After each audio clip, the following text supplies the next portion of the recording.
What is up, side hustlers, entrepreneurs, business builders, and dream makers? Welcome to the Study Your Side Hustle Podcast, episode 41. We had a fun technicality happen over the last week. As I told you guys, I was traveling, and I fully expected to be able to continue making these episodes while I was traveling. I do not pre-record these. I do one a day every weekday of the week. It's something that I'm committed to, and I thought that I'd be able to do that while I was traveling, and as it turned out, I had a lot of what I needed equipment-wise, but I didn't have everything that I needed software-wise, and so I wasn't really able to do that. And so we did miss a full week, which makes this today episode 41 when it would have normally been 46. Now that being said, here's how committed I am to you guys, okay? I just got back.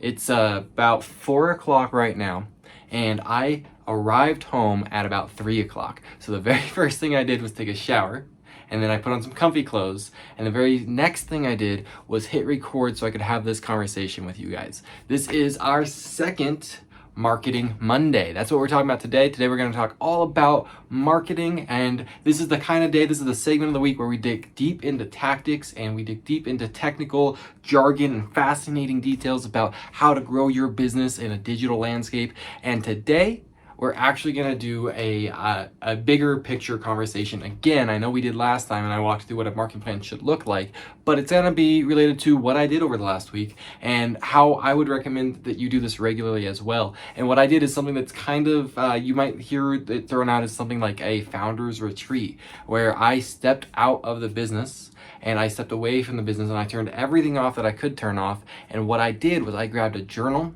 and I sat down every single day of the week and I sipped a cup of coffee and I played some instrumental background music and I prayed and I said, God, help me to have clarity in what I'm supposed to do. And then I broke it down and I said, what should I be doing in my ministry? And I said, what should I be doing in my business? And I said, what should I be doing in my life? And I asked all three of those big questions and I just let myself journal and let thoughts flow.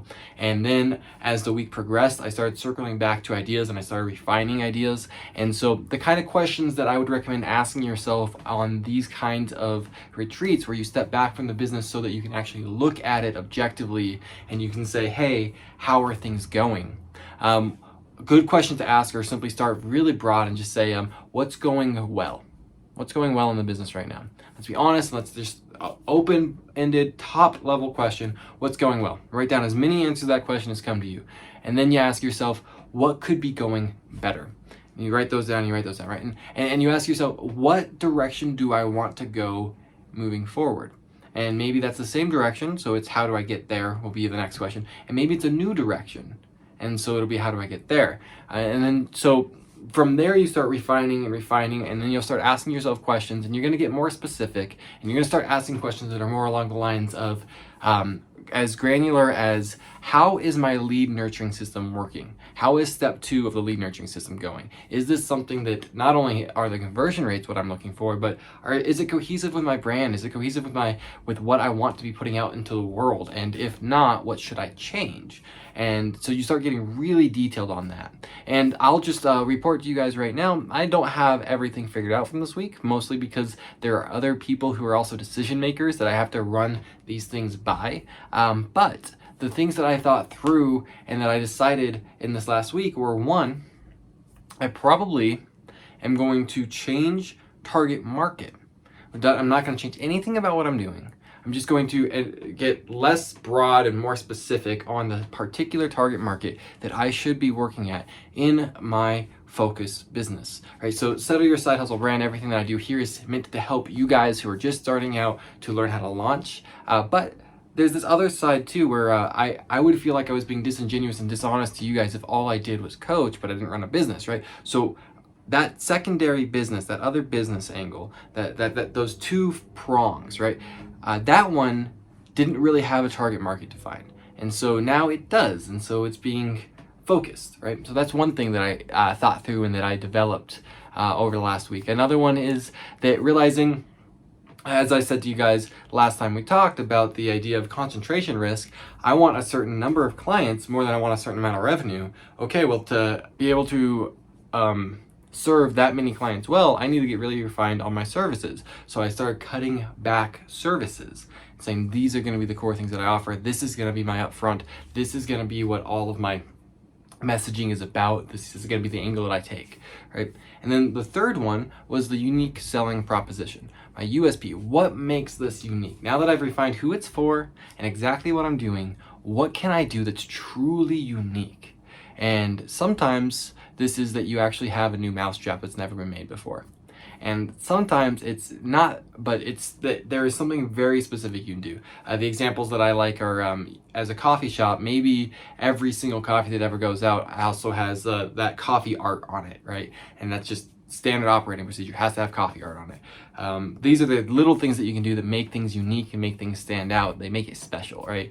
And so that's one where I'll share it with you as soon as it's approved, but I probably figured out a unique selling proposition for this direction, for Windfall Elite, the parent company.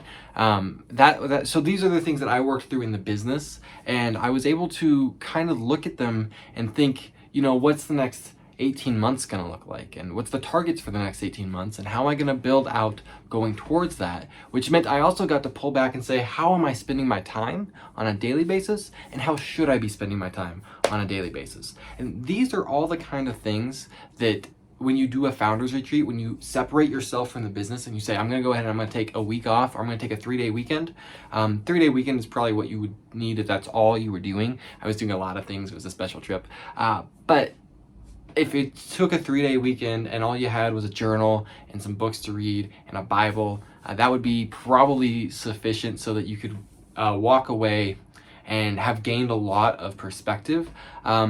It might be the case that like having a laptop might be wise so that you can look at certain elements while you're brainstorming on them, but I want to push away from that because the idea would really be to unplug, and you don't want to get trapped in working in the business during your founders retreat. And then the last one would be integrating this, how often should you do a founders retreat? Well, I'm going to say that that's kind of probably going to be on a case-by-case basis.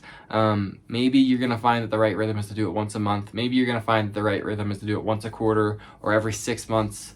It's going to be whatever feels right for you. And for me, I would say quarterly is probably a really good fit because you can kind of map out what's my plan for 90 days.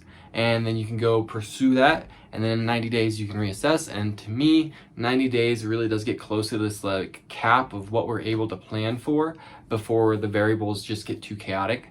That's my experience anyway, but maybe it's different for you. And then the last one I would say is just because you have a founders retreat that you scheduled out that you're going to do every quarter doesn't mean that that's all there is to this. It might be really wise to commit to also kind of looking at these level of things, just not so in-depth and not so meditative, not so prolonged. Maybe once a week you look at this, 90 minutes a week. You sit down and you take it down and you just ask those same types of questions so that you can be reframing towards the goals that you set during your founders retreat. And while I'm saying founders retreat, anybody who is a decision maker or who is a leader in the company should be involved in this. So as your company grows, this is going to become something that you're doing that's bringing everybody together who has that kind of authoritative role. And you can understand how taking 3 days ends up being more filled 3 days, more formal. But maybe it might be wise if you actually always have that core group where it isn't formal and it always does look the same. So yeah, that's what I have for you guys today. Thank you so much for letting me be in your earbuds once again, as we are every single weekday. Love you so much. I will talk to you tomorrow. God bless.